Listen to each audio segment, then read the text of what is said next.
ناظرین سلام. آج ہم ایک نئے موضوع کا آغاز کریں گے.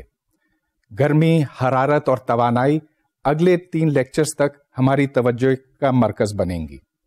توانائی کے بارے میں آپ جانتے ہیں کہ یہ ہر چیز کے پیچھے محرک ہے. توانائی کے سبب چھوٹی سی چھوٹی چیز مثلاً الیکٹران یا پروٹون حرکت کرتی ہے، اور دوسری طرف ستارے اور کہکشاں بھی توانائی کے سبب حرکت کرتے ہیں. اس کی کئی مختلف شکلیں ہو سکتی ہیں، مثال کے طور پر کشش ثقل یا کیمیائی توانائی یا ایٹمی توانائی وغیرہ. اور گرمی بھی ایک قسم کی توانائی ہے، لیکن ان سے تھوڑی سی مختلف ہے، اور آج ہم اس کے اوپر غور کریں گے. یہ موضوع بہت زیادہ دلچسپی اور اہمیت کا باعث ہے، اور آپ دیکھ سکتے ہیں کہ انسان کی تاریخ میں اس نے کیا کردار انجام دیا ہے. مثال کے طور پر بھاپ کے انجن اور دخانی جہاز نے انسان کی تاریخ بدل دی. اسی وجہ سے نوآبادیاتی نظام بھی شروع ہو سکا تھا. جہاز رانی میں جب آسانی آئی تو پھر بہت دور تک جانا ممکن ہو سکا تھا. مواصلات کا سارا نظام بھی اس کی وجہ سے بدل گیا. اور پھر بھاپ کے انجن کے بعد پھر ڈیزل انجن اور پٹرول کے انجن ایجاد ہوئے. یہ سب گرمی اور حرارت کو سمجھنے کی وجہ سے بنائے جا سکے. اب ہم سب سمجھتے ہیں کہ گرمی اور حرارت ایسی چیزیں ہیں جو چونکہ ہمارے روزمرہ کے تجربے اور مشاہدے میں ہے، اس واسطے ان کو سمجھنا کوئی زیادہ مشکل کام نہیں ہے. مگر انسان کو ان کے بارے میں صحیح معلومات حاصل کرنے میں اور اس کی صحیح سمجھ حاصل کرنے میں بڑا وقت لگا. سینکڑوں سال کے یہ کہہ سکتے ہیں کہ ہزاروں سال لگے. اگر ہم کسی گرم شے اور کسی ٹھنڈی شے کو چھوئیں تو ہمیں محسوس ہوتا ہے کہ ایک اور دوسرے میں فرق ہے. جو چیز ہمیں گرم لگتی ہے ہم کہتے ہیں کہ اس کا ٹیمپریچر یا درجہ حرارت زیادہ ہے. مگر ہم اس کو سائنسی طور پر کیسے ڈیفائن کرتے ہیں؟ تو فرض کیجئے کہ ہمارے پاس 2 نہیں لیکن 3 اجسام ہیں، اور ایک یہاں ہے، ایک یہاں، ایک یہاں. جب ہم ان میں سے 2 اجسام کو اکٹھے کرتے ہیں، ان کو کانٹیکٹ میں لاتے ہیں، تو کچھ وقت کے بعد ان دونوں میں ایک چیز برابر ہو جاتی ہے، مشترک ہوتی ہے. اور پھر جب ہم تیسرے جسم کو بھی ان کے ساتھ ملا دیتے ہیں تو کچھ وقت کے بعد ان تینوں میں ایک نمبر، ایک شے مشترک ہوتی ہے، جس کو ہم درجہ حرارت یا ٹیمپریچر کہتے ہیں. تو ٹیمپریچر کو پھر ہم یوں ڈیفائن کرتے ہیں کہ یہ وہ واحد چیز ہے جو ان تینوں میں مشترک ہے.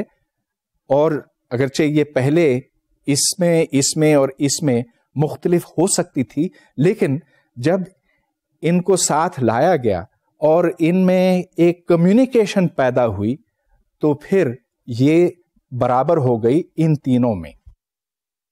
جو چیز گرم جسم سے ٹھنڈے جسم تک جاتی ہے اس کو ہیٹ انرجی یا گرمی کہتے ہیں.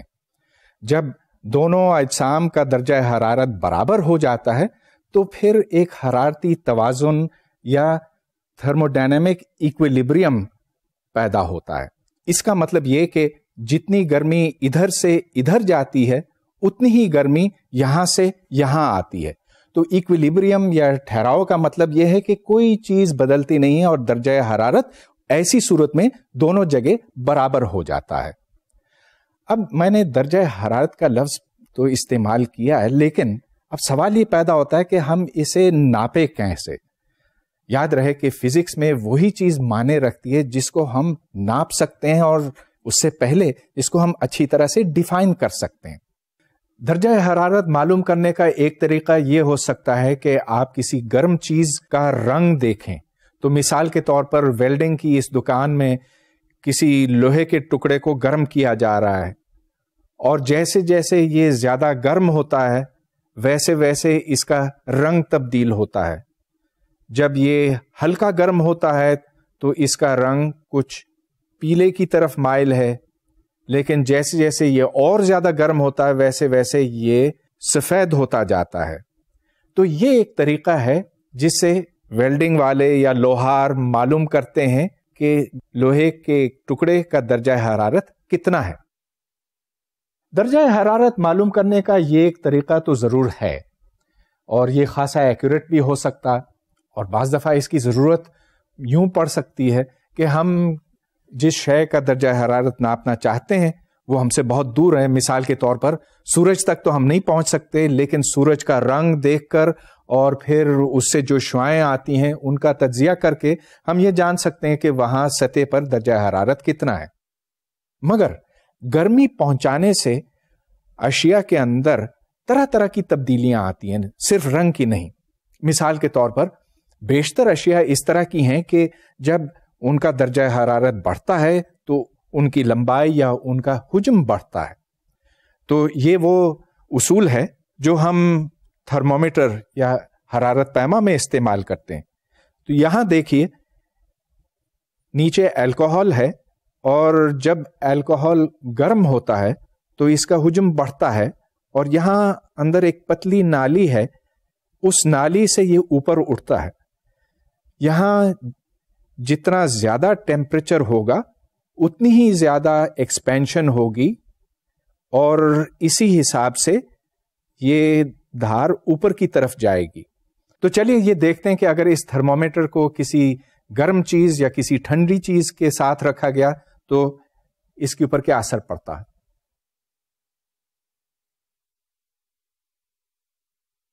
اس ماچس سے میں موم بتی جلاتا ہوں،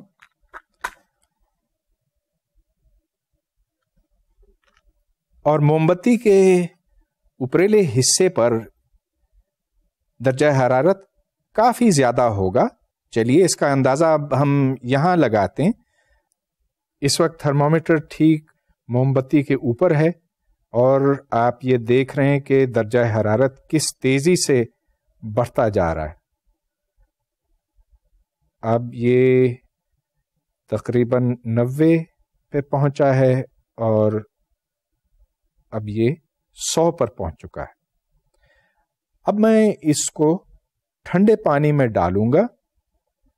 آپ یہ دیکھیں کہ اس وقت اس کا ٹیمپریچر بہت اونچا ہے، لیکن جو ہی یہ پانی کے اندر جائے گا اس کا ٹیمپریچر بڑی تیزی سے گھٹنے لگے گا،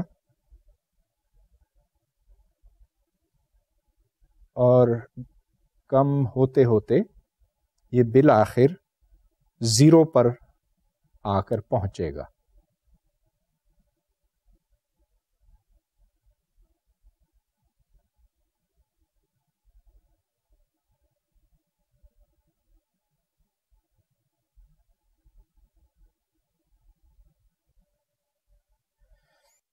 کچھ تھرمومیٹرز میں پارا استعمال ہوتا ہے، دوسرے لیکوڈز بھی ڈالے جاتے ہیں، لیکن یہ ہرگز ضروری نہیں کہ صرف کسی لیکوڈ کے پھیلاؤ کو سے ہم تھرمومیٹر بنائیں. گیسیں بھی اپنا حجم بڑھاتی ہیں جیسے جیسے ان کو گرمی ملتی ہے اور درجہ حرارت بڑھتا ہے. اگر ان کا حجم ایک ہی قیمت پہ رکھا جائے، مطلب یہ کہ اگر اس کو کسی ڈبے یا بوتل میں بند رکھا جائے تو پھر اس گیس کا دباؤ، اس کا پریشر بڑھتا ہے جیسے جیسے آپ اس کو گرمی دیتے ہیں. اس کو میں دکھانا چاہتا ہوں عملاً. یہ ایک بوتل ہے، اس بوتل میں سب سے پہلے میں گرم ہوا بھروں گا. اس موم بتی سے جو اوپر گرم ہوا اٹھ رہی ہے وہ اس کے اندر داخل ہو رہی ہے، اور کچھ وقت کے بعد یہاں کافی زیادہ گرم ہوا اندر آ جائے گی.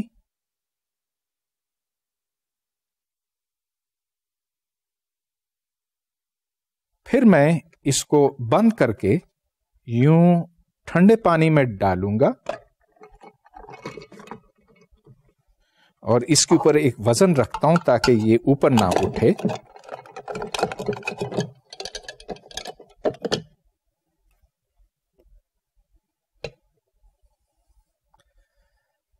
اب اس کا درجہ حرارت کم ہوتا جا رہا ہے، اور اس گیس کا دباؤ بھی اسی حساب سے کم ہونا چاہیے.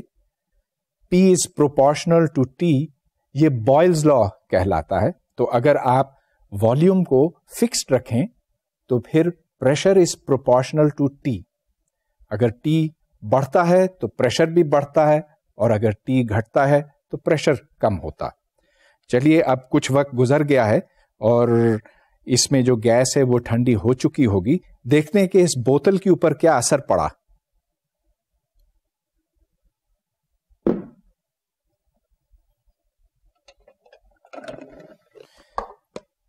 آپ دیکھتے ہیں کہ اس بوتل کی شکل بگڑ گئی, یہ اندر پچک گئی ہے. جب میں اس کو کھولتا ہوں تو یہ ٹھیک اپنے حال پہ آ جاتی ہے. تو اس سے یہ ثابت ہوا کہ پریشر واقعی ٹی کے حساب سے آگے بڑھتا ہے. لہذا یہ ایک طریقہ بنتا ہے جس سے پھر ہم ٹیمپریچر ناپ سکتے ہیں.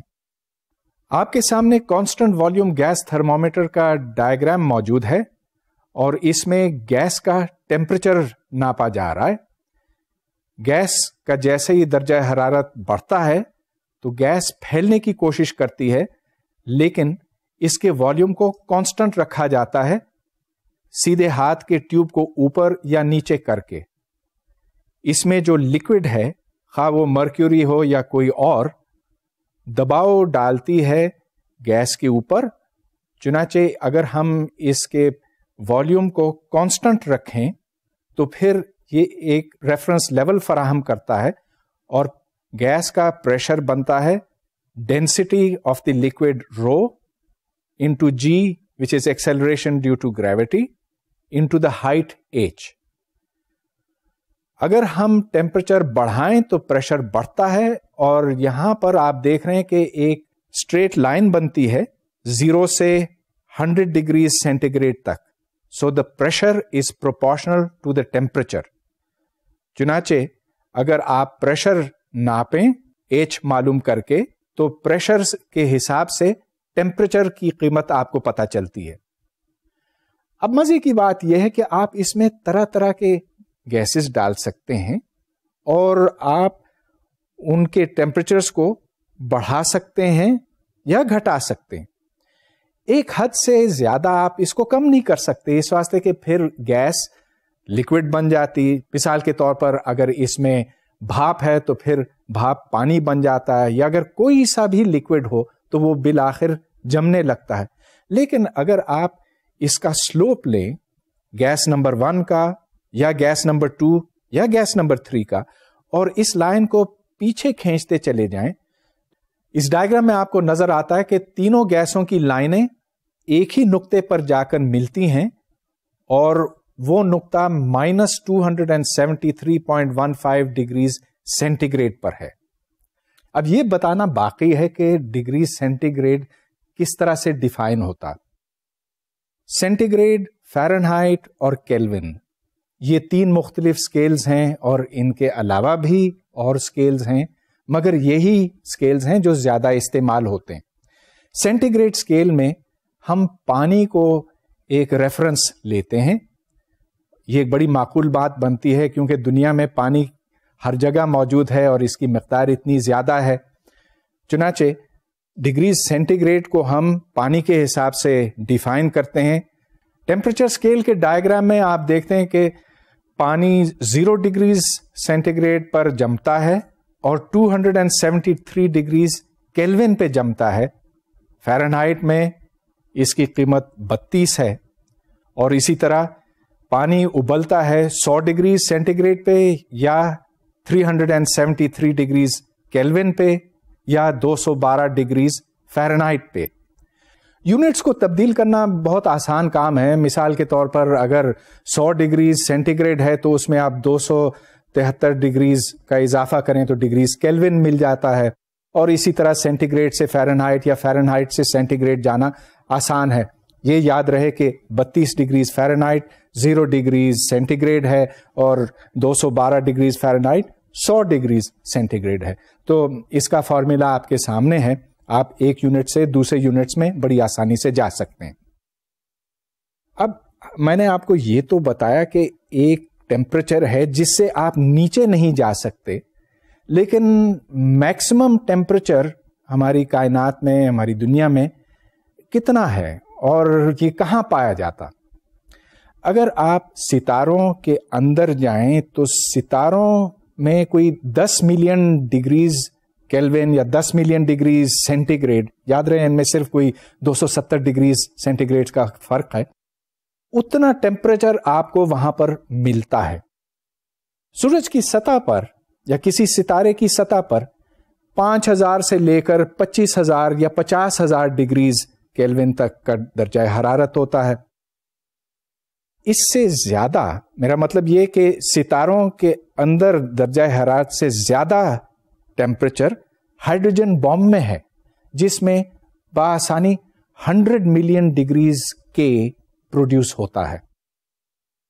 تو یہ تو انتہا ہے، لیکن آپ مختلف جگہوں پر مختلف ٹیمپریچرز دیکھتے ہیں.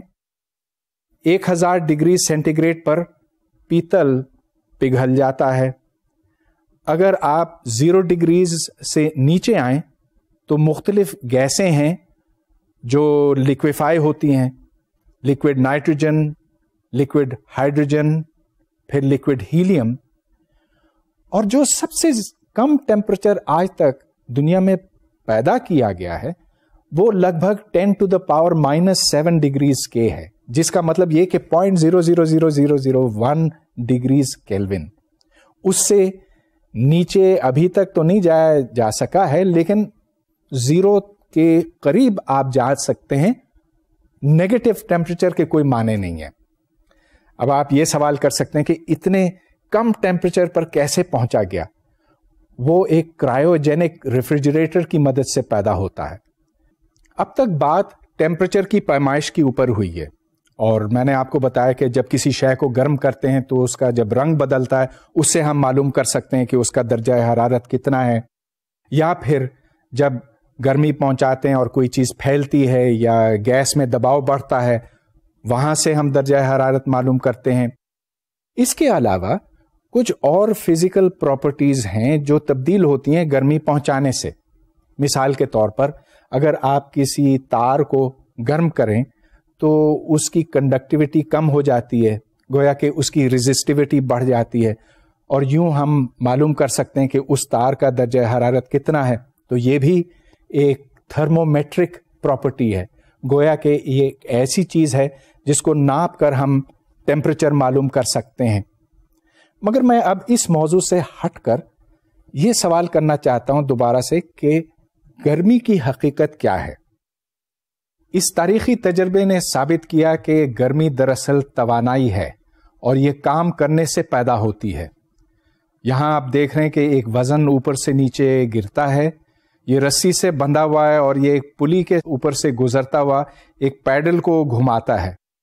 جیسے جیسے یہ پیڈل گھومتا ہے ویسے ویسے پانی اس کے اندر بھی گھومتا ہے اور اس طرح سے پانی گرم ہو جاتا ہے. دیکھا یہ گیا کہ یہ جس زیادہ اونچائی سے نیچے گرتا ہے اتنی ہی زیادہ اس میں گرمی پیدا ہوتی ہے. اب جب آپ کسی چیز کو نیچے سے اوپر اٹھاتے ہیں تو آپ کو کام کرنا پڑتا ہے اور اس وزن کی پوٹینشیل انرجی میں اضافہ ہوتا ہے. جب یہ وزن نیچے گرتا ہے تو اس کی پوٹینشیل انرجی کائنیٹک انرجی میں تبدیل ہو سکتی ہے، لیکن یہاں کائنیٹک انرجی میں نہیں، ہیٹ انرجی میں تبدیل ہوئی. ایک زمانہ تھا جب لوگ سمجھتے تھے، اور میں نے اس کا پہلے بھی ذکر کیا، کہ گرمی دراصل ایک مایا کی طرح ہے، اور پرانے وقتوں میں اس کو فلوجسٹن کہا جاتا ہے. تو جس چیز میں فلوجسٹن زیادہ ہے وہ زیادہ گرم ہے، جس چیز میں کم ہے وہ ٹھنڈی ہے. مگر یہاں پر دیکھیں کہ فلوجسٹن تھیوری غلط ثابت ہو رہی ہے، اس واسطے کہ کام کرنے سے ایک لیکوڈ میں اضافہ تو نہیں ہو سکتا. تو اس واسطے یا اس جول کے اس تجربے نے یہ ثابت کر دیا کہ کام اور گرمی دراصل ایک ہیں. یہ ہم یوں بھی سمجھ سکتے ہیں، اور آپ نے ضرور یہ دیکھا ہے کہ جب آپ اپنے ہاتھوں کو یوں رگڑتے ہیں تو اس رگڑ کی وجہ سے آپ کے ہاتھ گرم ہو جاتے ہیں. گرم کیوں ہوتے ہیں؟ اس لیے کہ آپ نے جو کام کیا اس سے جو آپ کے ہاتھ کے مالیکیولز ہیں ان میں حرکت آتی ہے، اور مالیکیولز کی بے ترتیب حرکت، رینڈم موشن، گرمی کہلاتی ہے. اب چلیے ہم اس کے اوپر غور کرتے ہیں کہ ہیٹ کے یونٹس کیا ہوتے ہیں. اب مثال کے طور پر اگر آپ پانی کو گرم کرتے ہیں تو پانی کو گرم کرنے کے واسطے اس کو کچھ توانائی دینے کی ضرورت ہے. یونٹ ہیٹ کا یوں ڈیفائن کیا گیا کہ اگر آپ 1 گرام پانی کو 1 ڈگری سینٹی گریڈ سے اوپر لے جائیں تو آپ کو 1 کیلوری خرچ کرنی پڑتی ہے. گویا کہ 1 calorie is the amount of heat required to raise the temperature of 1 gram of water through 1 degree centigrade. اس طرح کلو کیلوری بھی ہے. کلو کیلوری کا مطلب ہے 1000 کیلوریز. اب جول کے اس تجربے سے یہ ثابت ہوا کہ جب آپ کام کرتے ہیں تو درجہ حرارت بڑھتا ہے اور یہاں سے ایک ایکویولنس پیدا ہوئی کیلوریز اور جولز میں. 1 calorie is equal to 4.186 joules اور اس کو the mechanical equivalent of heat کہتے ہیں. یہ کہنا کہ کسی گرم جسم کے اندر اتنی گرمی ہے، اتنی ہیٹ ہے، دراصل صحیح نہیں ہے. ہمیں یہ کہنا چاہیے کہ اس کے اندر اتنی داخلی توانائی یا اتنی انٹرنل انرجی ہے. انٹرنل انرجی کی میں تھوڑی سی وضاحت کرتا ہوں. جیسے پانی ہے یا کوئی گیس ہے تو اس کے اندر مالیکیولز ہیں، مالیکیولز حرکت کرتے ہیں اور جتنی زیادہ تیزی سے حرکت کرتے ہیں تو ہم کہتے ہیں کہ اسی حساب سے اس کی داخلی توانائی انٹرنل انرجی زیادہ ہے. تو مثال کے طور پر ایک گیس ہے، اس گیس کی انٹرنل انرجی گویا کہ اس کے مالیکیولز کی کائنیٹک انرجی کی مقدار T کے پروپورشنل ہے. دراصل یہ 3/2 n/k یہ کانسٹنٹ بنتا ہے انٹو T ہے. n is the number of molecules. اب پرانے وقتوں میں یہ تو نہیں معلوم تھا کہ گرمی کا اصل سبب کیا ہے. یہ معلوم کیا گیا تھا جول کے ایکسپیریمنٹ سے کہ جب کام کرتے ہیں تو اس کام کی وجہ سے درجہ حرارت میں اضافہ ہوتا. مگر گرمی کی اصل حقیقت جاننا بہت ضروری ہے. اب آپ نے یہ دیکھا ہوگا کہ تقریباً ہر گھر میں، شہروں میں مائکرو ویو اوونز ہوتے ہیں. ایک مائکرو ویو اوون یہاں میں نے رکھا ہے آپ کے سامنے. اس میں کھانا گرم کیا جاتا ہے اور بڑی آسانی ہوتی ہے کیونکہ آپ کو چولہا نہیں جلانا پڑتا ہے، کوئی ایندھن اس میں خرچ نہیں ہوتا. ہاں بجلی آتی ہے مگر یہ مائکرو ویو اوون خود گرم نہیں ہوتا. تو اگر میں اس کو یوں کھولوں تو اندر آپ دیکھتے ہیں کہ ٹھنڈا ہے. اگر میں اس میں یہ موم بتی رکھوں تو دیکھتے ہیں کچھ ہوتا ہے کہ نہیں.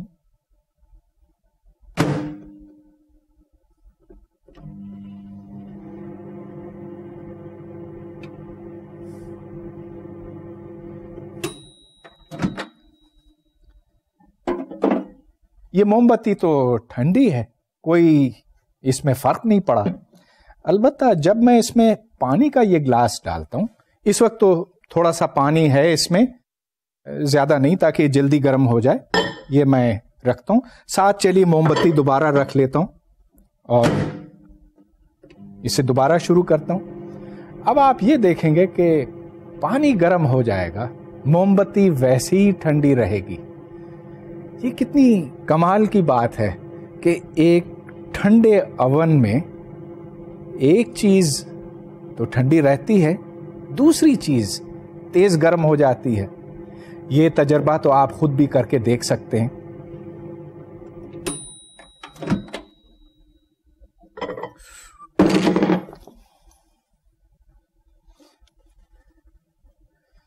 مگر یہ ٹھنڈا ہے. وجہ کیا بنی اس کی؟ مائکرو ویو اوون میں مائکرو ویوز پیدا کیے جاتے ہیں. مائکرو ویوز کی ایک خاص فریکوینسی ہوتی ہے، micro wavelength. Wavelength is in microns. اور یہ وہ ویو لینتھ ہے یا وہ فریکوینسی ہے جس پر واٹر مالیکیولز وائبریٹ کرتے ہیں. تو اگر آپ واٹر مالیکیولز میں ارتعاش پیدا کرنا چاہتے ہیں تو ان کے اوپر آپ مائکرو ویوز ڈالیں اور ان میں پھر حرکت آئے گی. لیکن اس موم میں پانی کے مالیکیولز نہیں ہیں. اس میں جو مالیکیولز ہیں ان کی وائبریشن فریکوینسی کچھ اور ہے، مائکرو ویو ریجن میں نہیں ہے. تو اس مائکرو ویو اوون میں ایک خاص ٹیوننگ کی جاتی ہے. اس ٹیوننگ کو ٹھیک پانی کے مالیکیولز کی فریکوینسی کے برابر رکھا جاتا ہے اور تبھی یہ انرجی ٹرانسفر ہو سکتی ہے. اب ظاہر ہے کہ یہ پانی گرم ہوا اور یہ گرم اس واسطے ہوا کہ آپ نے اس کو بجلی پہنچائی, وہ بجلی مائکرو ویوز میں تبدیل ہوئی اور پھر وہ ان مائکرو ویوز نے پانی کے مالیکیولز میں ارتعاش پیدا کیا. اب چونکہ ہم نے پہچان لیا کہ گرمی کی حقیقت کیا ہے, ہم اور بہت سی چیزوں کی بات کر سکتے ہیں مائکروسکوپک پوائنٹ آف ویو کو مد نظر رکھتے ہوئے. مثال کے طور پر جب ہم کسی لوہے کے ٹکڑے کو گرم کرتے ہیں تو عام طور پہ وہ لوہا یوں پھیل جاتا ہے, اس کی لمبائی میں اضافہ ہوتا ہے یا اس کا حجم بڑھ جاتا ہے. یہ کیوں ہوتا؟ تو کسی دھات میں مالیکیولز ہیں, ایک دوسرے کے قریب ہیں اور ایک باقاعدگی سے وہ ہر طرف پھیلے ہوئے ہیں, اس کو لیٹس کہتے ہیں.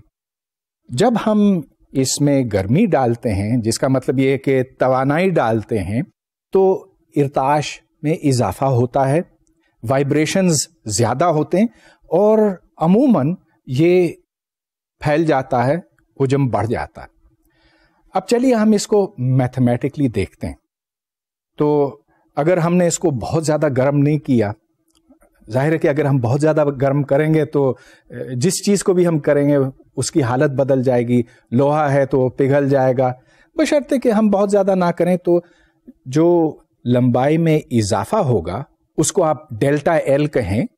Delta L is the length at this temperature minus the length at a previous temperature. تو جتنا آپ نے اس کو ٹیمپریچر دیا, جو اضافہ کیا, اگر آپ اس کو ڈیلٹا ٹی کہتے ہیں تو delta L will be proportional to delta T. اس کو آپ یوں لکھ سکتے ہیں, L is equal to L naught. L naught کا مطلب یہ ہے کہ وہ لمبائی جو ٹیمپریچر ٹی ناٹ پر ہوتی ہے. So L is equal to L naught multiplied by 1 plus some constant, اس کانسٹنٹ کو الفا کہیے, into T minus T naught. تو اگر ٹی ایکولس ٹی ناٹ ہو, ایل ناٹ کے برابر ہوگا. اب آپ ایل ناٹ کو دوسرے سائڈ پر لے کر جائیں تو ایل مائنس ایل ناٹ بنتا ہے alpha into L not into T minus T not. اب ایل مائنس ایل ناٹ کو ڈیلٹا ایل اگر کہا جائے اور ٹی مائنس ٹی ناٹ کو ڈیلٹا ٹی, تو یہاں سے ڈیلٹا ایل اور ڈیلٹا ٹی کی پروپورشنلٹی نکلتی ہے. ادھر سے پھر آپ الفا کی ڈیفینیشن نکالیں. الفا کو ہم کوئفیشنٹ آف لینئر ایکسپینشن کہتے ہیں, اور الفا جتنا بڑا ہوگا وہ شے اتنی ہی زیادہ پھیلے گی. عام طور پہ الفا پازیٹو ہوتا. یہ کوئفیشنٹ آف لینئر ایکسپینشن ہے. گویا کہ اگر کوئی تار ہے یا کوئی راڈ ہے اور اس راڈ کو ہم گرم کریں تو اس کی لمبائی میں جو اضافہ ہے وہ پازیٹو ہوگا. گویا کہ delta L will be positive if delta T is positive. Alpha کے ڈائمینشنز کیا بنتے ہیں؟ آپ دیکھیں کہ یہ delta L divided by L naught, جو کہ ڈائمینشن لیس ہے, ڈیوائڈیڈ بائی ڈیلٹا ٹی. اور ڈیلٹا ٹی کے یونٹس ٹیمپریچر کے ہیں. اگر آپ ڈگریز کیلون میں ناپتے ہیں تو پھر الفا کے یونٹس ہوں گے 1 اوور ڈگریز کیلون, یا اگر آپ سینٹی گریڈ میں ناپتے ہیں تو 1 اوور ڈگری سینٹی گریڈ ہوگا وغیرہ. اور یہی چیز آپ کر سکتے ہیں حجم کے واسطے. حجم میں اب 3 ڈائریکشنز ہیں. ظاہر ہے کہ اگر کوئی چیز پھیلتی ہے تو اس سے پھیل سکتی ہے, اس طرف اور اس طرف. گویا کہ اس میں ایک تعلق ہے, والیوم ایکسپینشن اور لینئر ایکسپینشن میں ایک تعلق ہے. مگر چلیے ہم ڈیفینیشن سے دیکھتے ہیں کہ ان کے درمیان وہ کیا خاص تعلق ہے. جس طرح ہم الفا کو ڈیفائن کرتے ہیں as delta L divided by L naught the whole over delta T, اسی طرح ہم بیٹا کو ڈیفائن کرتے ہیں as the change in volume over the initial volume divided by the change in temperature. اس کو کوئفیشنٹ آف والیوم ایکسپینشن کہا جاتا ہے. اب اگر تینوں سائڈز اس والیوم کے برابر لینتھ کے ہوں تو ہر سائڈ جو ہے وہ برابر پھیلے گی. لہذا جو والیوم میں فرق آئے گا وہ اب ہم کیلکولیٹ کر سکتے ہیں یہ جانتے ہوئے کہ ہر سائڈ کتنی پھیل رہی ہے. تو یہاں پر V is equal to L plus delta L cubed, اور ڈیلٹا L کی قیمت ہے alpha into L into delta T. اب آپ اس پورے کو کھولیں تو اس میں 3 ٹرمز آتی ہیں, ایک جو الفا ٹو دا پاور 0 کے پروپورشنل ہے, پھر الفا اسکوائرڈ اور الفا کیوبڈ. اگر ڈیلٹا ٹی کی قیمت بہت زیادہ نہ ہو, مطلب یہ کہ اگر ہم اس میں بہت زیادہ ٹیمپریچر کا اضافہ نہ کریں, تو پھر ڈیلٹا ٹی اسکوائرڈ اور ڈیلٹا ٹی کیوب کو ہم اگنور کر سکتے ہیں. صرف ایک ٹرم رہتی ہے جو الفا کے پروپورشنل ہے. چنانچہ یہاں پر ہمیں ڈیلٹا وی کی قیمت ملتی ہے, delta V which is V minus V naught which is equal to 3 alpha V into delta T. چنانچہ یہاں پر والیوم کا increase 3 alpha V into delta T ہے. اب یہاں پر ہم بیٹا کی ڈیفینیشن لگا سکتے ہیں as the fractional change in volume divided by the temperature. تو delta V divided by V naught divided by delta T. تو ادھر سے بیٹا کی قیمت نکلتی ہے 3 ٹائمز الفا. اور یاد رہے کہ یہ اس صورت میں ہے کہ ہم ڈیلٹا ٹی اسکوائرڈ اور ڈیلٹا ٹی کیوب کی ٹرمز اگنور کریں. اب ہم یہ سوال کر سکتے ہیں کہ مختلف مٹیریلز کتنا پھیلتے ہیں. مثال کے طور پر ہم یہاں دیکھتے ہیں کہ ہوا پھیلتی ہے اور اس کا کویفیشنٹ آف والیوم ایکسپینشن بیٹا تقریباً 0.001 ہے, جبکہ لوہے کا 5 ٹائمز 10 ٹو دا مائنس 4 ہے, شیشہ اس سے کم پھیلتا ہے اور کوارٹز اس سے بھی کم. مختلف مٹیریلز اور مختلف دھاتیں مختلف ریٹس پر ایکسپینڈ کرتی ہیں, ان کا الفا اور ان کا بیٹا مختلف ہوتا ہے. تو یہاں پر اگر پیتل اور لوہے کو آپ ساتھ رکھیں تو پیتل زیادہ پھیلتا ہے, لوہا کم پھیلتا ہے, اور اس واسطے یہ براس آئرن راڈ ترچھا ہو جاتا ہے. یہ اصول ہم استعمال کرتے ہیں تھرموسٹیٹ میں. ادھر آپ دیکھ رہے ہیں کہ تھرموسٹیٹ کی 2 مختلف حالتیں ہیں, ایک جو 25 ڈگری سینٹی گریڈ پر ہے اور دوسری جو 30 ڈگری سینٹی گریڈ پر ہے. جس کو یہاں پر بائی میٹالک اسٹرپ کہا گیا ہے, اس میں 2 دھاتیں ہیں, ایک تانبا ہے, ایک لوہا ہے یا کچھ اور ہے, اور ایک زیادہ پھیلتا ہے, کم پھیلتا ہے. چنانچہ جب ٹیمپریچر 25 سے 30 ڈگریز تک پہنچتا ہے یا اس سے اوپر, تو اس تھرموسٹیٹ میں سے بجلی نہیں گزر سکتی اور یہ بند ہو جاتا ہے. تو اس طرح سے مثال کے طور پر ایک فریج یا اوون کا ٹیمپریچر کنٹرول کیا جا سکتا ہے. یہاں اہم بات یہ ہے کہ جب آپ کسی چیز کو گرم کرتے ہیں تو وہ پھیلتی ہے, ایک دھات جو ہے وہ زیادہ پھیلتی ہے, ایک کم. مگر کیا ہمیشہ ایک شے پھیلتی ہے گرم کرنے سے؟ ہاں, عام طور پہ تو ایسے ہوتا ہے, لیکن ہمیشہ نہیں. اب آپ یہ دیکھیں کہ پانی کا بڑا عجیب و غریب بیہیویئر ہے اس معاملے میں. پانی کو جب گرم کیا جاتا ہے تو ہاں, اگر آپ 10 ڈگری سے 12 کر دیں, 12 سے 14 کریں اور 14 سے بڑھاتے بڑھاتے اس کو بوائلنگ پوائنٹ تک لے جائیں 100 ڈگری سینٹی گریڈ تک, تو اس کا حجم بڑھتا جائے گا, گویا کہ اس کی ڈینسٹی کم ہوتی جائے گی.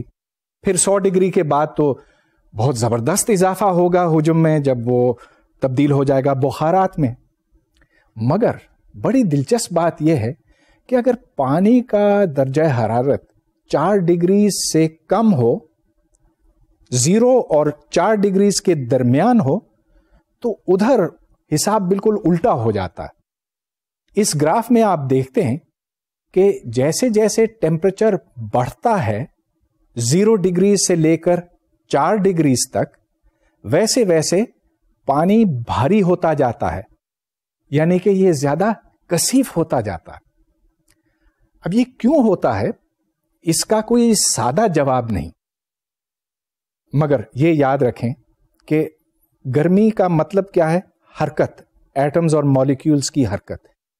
پانی کے مالیکیولز پھیلے ہوئے ہیں H2O، وہ سارے پانی کے اندر گھومتے ہیں اور ان کا آپس میں ایک انٹریکشن ہوتا ہے، ایک تعلق ہے جو پوٹینشیل انرجی کے ذریعے سے ہے. اب ہائیڈروجن کے ایٹمز ہیں، ان کے گرد چارجز ہیں، آکسیجن کے ایٹمز ہیں، ان کے گرد چارجز ہیں، تو یہاں کے چارجز اور وہاں کے چارجز ایک دوسرے کے ساتھ یوں انٹریکٹ کرتے ہیں. یہ انٹریکشن کوئی سادہ انٹریکشن نہیں ہے. چنانچہ میں آپ کو کوئی اس کی سادہ توجہ نہیں دے سکتا کہ کیوں ایسے ہے کہ پانی پھیلتا ہے جب 4 ڈگری سے اس کا درجہ حرارت زیادہ ہوتا ہے، اور کیوں وہ سکڑتا ہے جب 0 اور 4 ڈگریز کے درمیان ہوتا ہے. مگر اس کے بڑے دلچسپ نتائج سامنے آتے ہیں. مثال کے طور پر جب گرمیوں میں ایک بھاری چیز ڈوب جاتی ہے جبکہ ہلکی چیز پانی کی سطح پہ آ جاتی ہے، تو وہ پانی جس کا درجہ حرارت 4 ڈگری سینٹی گریڈ ہے نیچے کی طرف چلا جاتا ہے اور گرم پانی اوپر آتا ہے. تو فرض کیجئے کہ آپ کسی ایسے جھیل کے پانی کو دیکھتے ہیں جو جمع ہوا ہوتا ہے سردیوں میں. ٹھنڈا پانی اور ٹھنڈی برف تو ٹھنڈی ہوتی ہے، اس کا درجہ حرارت 0 ڈگری سے کم ہوتا ہے یا 0 ڈگریز ہوتا ہے. چنانچہ جو سطح ہے اس جھیل کی وہ ٹھنڈی ہے، لیکن پانی جس کا درجہ حرارت 4 ڈگریز ہے وہ جھیل کے نیچے ہوتا ہے. اس کے برعکس گرمیوں میں ٹھنڈا پانی جو 4 ڈگری سینٹی گریڈ کا ہے نیچے ہے اور جو گرم پانی ہے وہ اوپر ہے. اس طرح مچھلیوں کو ایک بڑا محفوظ ماحول ملتا ہے جس کا درجہ حرارت 4 ڈگری سینٹی گریڈ ہے، اور گرمیوں میں اور سردیوں میں یہ ٹیمپریچر قائم رہتا ہے. اگر کبھی درجہ حرارت اس سے تجاوز کر جائے، بڑھ جائے یا گھٹ جائے، تو پھر مچھلیاں یا کئی قسم کی مچھلیاں مر جاتی ہیں. اب میں ایک اور موضوع کی طرف آتا ہوں.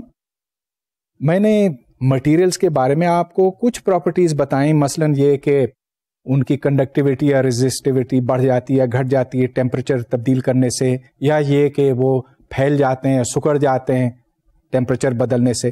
لیکن ایک اور چیز ہے جس کو ہیٹ کیپیسٹی کہتے ہیں یا گرمی جذب کرنے کی صلاحیت. تو ہیٹ کیپیسٹی کو ہم یوں ڈیفائن کرتے ہیں کہ اگر ہم کسی مٹیریل کے 1 گرام میں اتنی گرمی ڈالیں تو پھر اس کا ٹیمپریچر کتنا بڑھتا ہے. Mathematically heat capacity is defined as the heat absorbed per unit increase in temperature. اب ظاہر ہے کہ یہاں جو ہم نے ڈیفینیشن دی ہے اس کے حساب سے یونٹس بھی ہمیں ملتے ہیں. C is equal to Q divided by delta T. Q ہم میجر کرتے ہیں جولز میں، ڈیلٹا T ڈگریز K میں یا ڈگری سینٹی گریڈ میں. ان دونوں میں فرق آپ دیکھ چکے ہیں کہ کیا ہے، صرف 273 کا اضافہ ہے. لیکن یہاں وہ اضافہ بھی امپورٹنٹ نہیں کیونکہ ڈیلٹا T ہے، the difference in temperatures. So the heat capacity is the amount of heat you must give to raise the temperature of 1 gram by 1 degrees K. Heat capacity ہمیشہ پازیٹیو ہوتی ہے، گویا کہ Q اور delta T کا ہمیشہ ایک ہی sign ہوتا ہے. تو Q is positive if delta T is positive.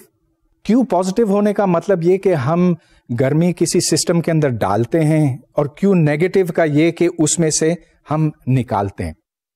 اب چلیے میں ایک پرابلم سالو کرتا ہوں جس سے کچھ کانسیپٹس جو ہیٹ کیپیسٹی سے متعلق ہیں زیادہ واضح ہوں گے. تو فرض کیجئے کہ ہمارے پاس کوئی جسم ہے، اس جسم کا درجہ حرارت کچھ ہے، گرم ہے، اور اس گرم جسم کو ہم ٹھنڈے پانی میں ڈالتے ہیں. اب ہم یہ جاننا چاہتے ہیں کہ جو فائنل ٹیمپریچر ہے، ایکویلیبریم ٹیمپریچر ہے، اس کی مقدار کتنی ہے. تو کچھ گرمی اس سے پانی کے اندر جائے گی. پرابلم آپ کے سامنے یوں ہے: اے 1/2 kilogram block of metal with an initial temperature of 30 degrees centigrade is dropped into a container holding 1.12 kilograms of water at 20 degrees centigrade. If the final temperature of the block water system is 20.4 degrees centigrade, what is the specific heat of the metal? تو اس کو حل کرنے کے واسطے ہمیں یہ calculate کرنا ہوگا کہ اس بلاک سے کتنی ہیٹ پانی کے اندر گئی اور یہ اس ہیٹ کے برابر ہے, اس انرجی کے برابر ہے جو پانی نے جذب کیا. تو چلیے اس کو حل کرتے ہیں. سب سے پہلے آپ ایک ایکسپریشن لکھیں گے for the heat flow out of the block. اس کو میں نے کیو بلاک کہا ہے. This is equal to the mass of the block into the specific heat of the block, جس کو میں نے سی بی لکھا ہے, into T B minus T. گویا کہ اتنا اضافہ ہوا ہے ٹیمپریچر میں. تو یہ وہ ہیٹ ہے جو بلاک سے پانی میں گئی. اب یہ دیکھیں کہ پانی میں کتنا ہیٹ پہنچا ہے, اس کی مقدار کیو واٹر ہے, which is equal to the mass of the water M W into the specific heat of the water C W into the change in temperature T minus T W. تو یاد رہے کہ یہاں پر پانی کا temperature بڑھا ہے تو T minus T W positive ہے, اور بلاک کا ٹی بی مائنس ٹی وہ بھی پازیٹو ہے, ٹی بی چونکہ ٹی سے بڑا ہے. اب کیو بی اور کیو ڈبلو کو برابر ہونا چاہیے کیونکہ انرجی کنزرو ہوتی ہے.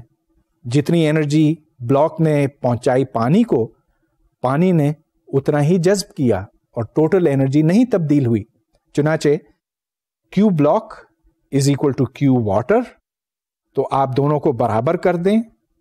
یہاں سے پھر سی بی جو بلاک کی اسپیسیفک ہیٹ ہے وہ نکلتی ہے as M W into C W into the change in temperature of the water جو ٹی مائنس ٹی ڈبلو ہے, divided by mass of the block into T B minus T.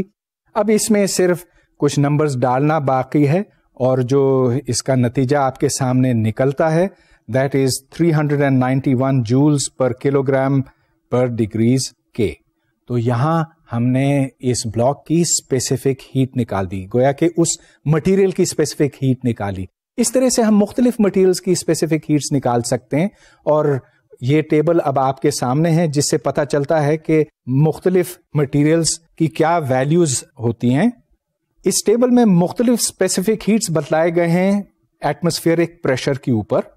تو پانی کی specific heat jewels پر کلو grams پر degrees کے میں بنتی ہے 4186, برف کی 2090 وغیرہ وغیرہ. پھر اس میں شیشہ آتا ہے 837, پھر مختلف دھاتیں آتی ہیں جن میں سونا, چاندی اور سیسا وغیرہ ہے.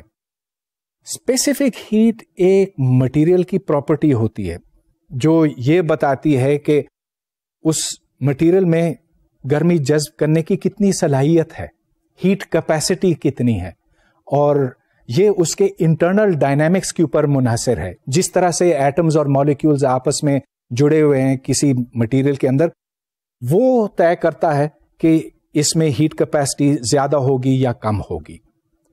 تو چلیے یہ باتیں ہم نے اس مٹیریل کے حوالے سے کی, لیکن اب ایک بہت سے سوال ہیں. ایک سوال اب میں یہ اٹھاتا ہوں کہ گرمی کی ترسیل کس طرح سے ہوتی ہے, گرمی یہاں سے وہاں کس طرح سے پہنچتی ہے.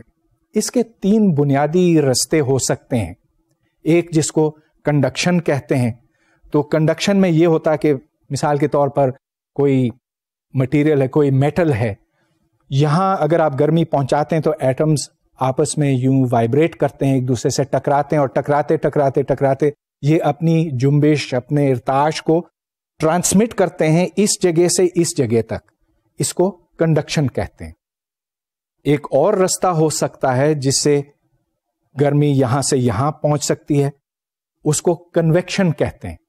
کنویکشن میں فزیکل موومنٹ ہوتی ہے, کنڈکشن میں فزیکل موومنٹ نہیں ہوتی. واضح فرق ہے ان دونوں میں, اس کی میں پھر وضاحت کرتا ہوں. یہ دیکھیں کہ کنڈکشن میں یہاں کوئی چیز ہلتی، وہ ساتھ والی چیز کو ہلاتی، وہ ساتھ والی چیز کو ہلاتی، اور اس طرح یہ گرمی اور یہ انرجی یہاں سے یہاں پھیلتی چلی جاتی ہے. لیکن کنویکشن میں مثال کے طور پر اگر میں یہاں ماچس جلاؤں تو گرم ہوا اوپر اٹھتی ہے، وہ اوپر جاتی ہے اور پھر یوں واپس آتی ہے، اور اس طرح سے ایک موشن ہے آف ایٹمز اینڈ مالیکیولز جو اس میڈیم کا حصہ ہیں. اور جو تیسرا طریقہ ہو سکتا ہے گرمی پہنچانے کا، اس کو ریڈیشن کہتے ہیں. ریڈیشن کی آپ نے ایک بڑی اچھی مثال ابھی یہ دیکھی، microwave oven. Microwave oven میں ریڈیشن نے آ کر اس پانی کو گرم کیا. پانی کے ساتھ کوئی اور گرم چیز تو نہیں لگی ہوئی تھی، مگر اس ریڈیشن نے آ کر ایٹمز اور مالیکیولز کو جھنجھوڑا. اس جھنجھوڑنے سے پھر ارتعاش پیدا ہوتا ہے اس تمام پانی کے والیوم میں، اور اسی چیز کو ہم گرمی کہتے ہیں، ہیٹ کہتے ہیں. جن تصورات کے اوپر آج ہم نے غور کیا ہے وہ بہت بنیادی اور بہت اہم ہیں. فزکس میں وہی اصول اہمیت رکھتے ہیں جن کا دائرہ کار بہت وسیع ہوتا ہے. مطلب یہ کہ جن باتوں سے یہ اخذ کیے گئے، اگر ان باتوں کے علاوہ یہ بہت سی دیگر باتیں ایکسپلین کر سکیں تب ان کی اہمیت بنتی ہے. تو مثال کے طور پر ابھی تھوڑی دیر پہلے میں نے آپ سے کنویکشن اور ریڈیشن کی بات کی تھی as mechanisms of heat transfer. سورج کے اندر یہ انتہائی زیادہ اہمیت کے حامل ہیں. سورج کے بیچ میں جو کور ہے اس کا درجہ حرارت تقریباً 10 ملین ڈگریز کے ہے، اور وہاں سے جو گرمی نکلتی ہے وہ کنویکشن کی صورت میں اوپر آتی ہے سطح پر. تو ایک کنویکٹو کرنٹ ہے جو بیچ سے شروع ہوتا، سورج کی سطح پر جاتا اور پھر یوں گھومتا رہتا ہے. اس میں فزیکل ٹرانسفر آف ایٹمز اور مالیکیولز ہوتا. پھر جب یہ گرمی سورج کی سطح پر پہنچ جاتی ہے تو وہاں ریڈیشن کی صورت میں باہر جاتی ہے، اور ہم تک بھی یہ ریڈیشن کی صورت میں پہنچتی ہے. یہ ایک مثال تھی، لیکن ہیٹ اور تھرمل انرجی کی اور بہت سی ایپلیکیشنز ہیں جن کے اوپر ہم پھر اگلے لیکچر میں غور کریں گے.